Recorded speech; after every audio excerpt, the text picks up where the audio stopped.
ആഗോളതലത്തിൽ തന്നെ ഇസ്ലാമിക ഭീകരവാദ പ്രവർത്തനങ്ങൾക്ക് ഒത്താശ ചെയ്യുന്ന ജമാഅത്തെ ഇസ്ലാമിയുടെ സിലബസുമായി ബന്ധപ്പെട്ട് വളരെ പ്രധാനപ്പെട്ട ഒരു വാർത്ത ഏതാണ്ട് 2 ആഴ്ചകൾക്ക് മുമ്പ് ജനം TV ബ്രേക്ക് ചെയ്തിരുന്നു. അതായത് ജമാഅത്തെ ഇസ്ലാമിയുടെ കീഴിലുള്ള വിദ്യാഭ്യാസ സ്ഥാപനങ്ങളിൽ മതരാഷ്ട്രവാദത്തെ പറ്റി പഠിപ്പിക്കുകയും ആഗോളതലത്തിൽ തന്നെ ഇസ്ലാമിക ഭീകരവാദത്തെ വെള്ളപൂശുന്ന ആളുകളെ പുകഴ്ത്തുകയും ചെയ്യുന്ന സിലബസാണ് കുട്ടികളിലേക്ക് ജമാഅത്തെ ഇസ്ലാമി എത്തിക്കുന്നത്. അപ്പോൾ ഈ വിഷയം ജനം TV ഒരു വാർത്തയായി ബ്രേക്കിംഗായി നൽകിയതിന് ശേഷവും സംസ്ഥാന സർക്കാർ ഈ സിലബസിനെതിരെയോ ഈ പുസ്തകത്തിനെതിരെയോ യാതൊരു നടപടിയും എടുക്കാൻ തയ്യാറാകുന്നില്ല എന്നുള്ളതാണ്. ഈ വളരെ പ്രധാനപ്പെട്ട വിഷയത്തിൽ നിന്നാണ് ഇന്നത്തെ ലൈവ് റിപ്പോർട്ട്സിന്റെ ഈ ഘട്ടം ഇവിടെ ആരംഭിക്കുന്നത്.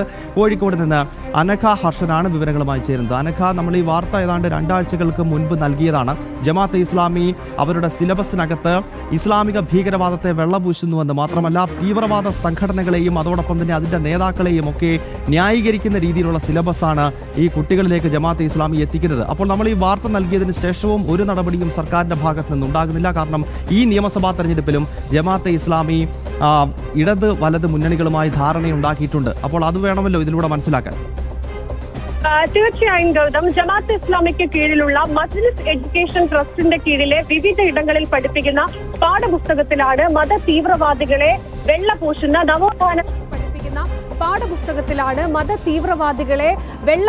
നവോത്ഥാന നായകന്മാരായി ചിത്രീകരിക്കുന്ന രീതിയിൽ പാഠപുസ്തകങ്ങൾ പുറത്തിറക്കിയിരിക്കുന്നത്. ഈ വാർത്ത ആദ്യഘട്ടത്തിൽ പുറത്തുവിട്ടത്, തെളിവ് സഹിതം പുറത്തുവിട്ടത് ജനം TV ആയിരുന്നു. ഈ വാർത്ത വന്ന് ദിവസങ്ങൾ പിന്നിടുമ്പോൾ പോലും അതിനെതിരെ ഒരു നടപടിയും എടുക്കാൻ ഇവിടെയുള്ള സംസ്ഥാന സർക്കാർ തയ്യാറായിട്ടില്ല. മാത്രമല്ല, വിദ്യാഭ്യാസ വകുപ്പിനോടും ഈ കാര്യം കൃത്യമായി ബോധ്യപ്പെടുത്തിയതാണ്. പക്ഷേ ഈ 2 പേരും ഈ വിഷയത്തിൽ ഒരു നിലപാടും എടുക്കുന്നില്ല, ഒരു നടപടിയും എടുക്കുന്നില്ല എന്നുള്ളതാണ്. അതായത് ബ്രദർഹുഡ് പോലുള്ള ഇസ്ലാമിക തീവ്രവാദ സംഘടനയായിട്ടുള്ള അവരുടെ സ്ഥാപകനായിട്ടുള്ള മൗദൂദി അടക്കമുള്ള തീവ്രവാദ നേതാക്കൾ, ഈ നേതാക്കളുടെ ഫോട്ടോ സഹിതം വെച്ചുകൊണ്ടാണ് ഈ പാഠപുസ്തകങ്ങൾ കുട്ടികളെ പഠിപ്പിക്കുന്നത് എന്നുള്ളതാണ്. ഇവർ നവോത്ഥാന നായകന്മാരാണ് എന്നാണ് ആ പുസ്തകത്തിൽ പറയുന്നത്.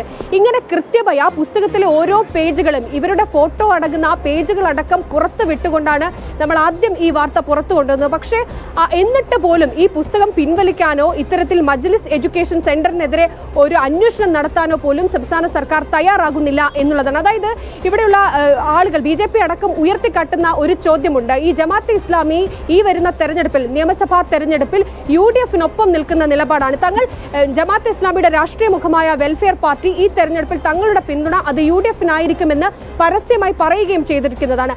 ഇത്തരത്തിൽ ഈ രീതിയിൽ മതവർഗീയത പുറപ്പെടുവിക്കുന്ന ഇത്തരം സംഘടനകളുടെ വോട്ട് വാങ്ങിയാണ് ഇവിടെയുള്ള ഇടത് വലത് മുന്നണികൾ ഈ നിയമസഭാ തെരഞ്ഞെടുപ്പിനെ നേരിടുന്നത് എന്നുള്ളതാണ്. മാത്രമല്ല, സംസ്ഥാന സർക്കാരിന്റെ ഒരു ഇരട്ടത്താപ്പ് കൂടി ഇതിൽ നിന്ന് വ്യക്തമാണ്. കാരണം കഴിഞ്ഞ ആദ്യഘട്ടത്തിൽ സംസ്ഥാന സർക്കാർ ഒരു പാഠ്യ പുസ്തകം പുറത്തിറക്കിയിരുന്നു. അതിൽ മതമില്ലാത്ത ജീവൻ, ആ രീതിയിലുള്ള പാഠപുസ്തകങ്ങളായിരുന്നു ഈ ഘട്ടത്തിലും ഈ കഴിഞ്ഞ അധ്യയന വർഷത്തിലും സംസ്ഥാന സർക്കാർ പുറത്തിറക്കിയത്.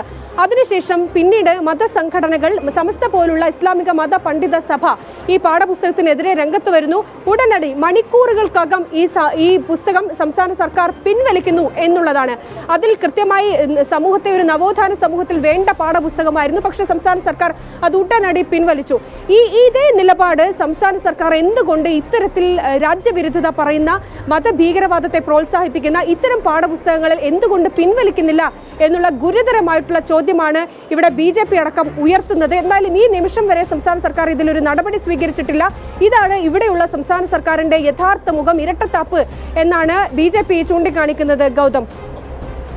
ഓക്കെ അനഘ, എന്തായാലും ജമാഅത്തെ ഇസ്ലാമി എന്ന ഭീകര സംഘടന അവരുടെ സിലബസിനകത്ത് ഉടനീളം ഭീകരവാദ പ്രവർത്തനങ്ങളുമായി ബന്ധപ്പെട്ടുള്ള കാര്യങ്ങൾ പഠിപ്പിക്കുകയാണ്. പ്രത്യേകിച്ച് മതരാഷ്ട്രവാദം മുന്നോട്ട് വയ്ക്കുന്ന ഒരു സംഘടനയാണ് ജമാഅത്തെ ഇസ്ലാമി. ഹുക്കുമത്തെ ഇലാഹി അഥവാ അള്ളാഹുവിൻ്റെ രാഷ്ട്രം ലോകത്തെല്ലായിടത്തും നിലവിൽ വരണം എന്ന് പരസ്യമായി പ്രഖ്യാപിച്ചുകൊണ്ട് തീവ്രവാദ പ്രവർത്തനം നടത്തുന്ന, ആഗോളതലത്തിൽ തന്നെ വിവിധ രാജ്യങ്ങൾ നിരോധിച്ചിട്ടുള്ള സംഘടനയാണ് ജമാഅത്തെ ഇസ്ലാമി. അപ്പോൾ അങ്ങനെയുള്ള സംഘടനയുടെ കേരളത്തിലെ സിലബസുകൾ മുഴുവൻ വിഷം നിറഞ്ഞതാണ്. അത് വിദ്യാർത്ഥികളെ പഠിപ്പിക്കുകയാണ്. ആ വിഷയം ജനം TV തെളിവുകൾ സഹിതം പുറത്തേക്ക് കൊണ്ടുവന്നിട്ടും അതുമായി ബന്ധപ്പെട്ട് ഒരു നടപടിയും സ്വീകരിക്കാൻ ഇവിടുത്തെ വിദ്യാഭ്യാസ വകുപ്പ് തയ്യാറാകുന്നില്ല എന്നത് ഭീകരവാദത്തെ വെള്ളപൂശലാണ് ഇവിടുത്തെ ഇടത് വലത് മുന്നണികളുടെ നയമെന്ന് ഒരിക്കൽ കൂടി വ്യക്തമാക്കുന്ന സംഭവമാണ്. കോഴിക്കോട് നിന്ന് അനഘ ഹർഷനാണ് വിവരങ്ങളുമായി ചേർന്നത്.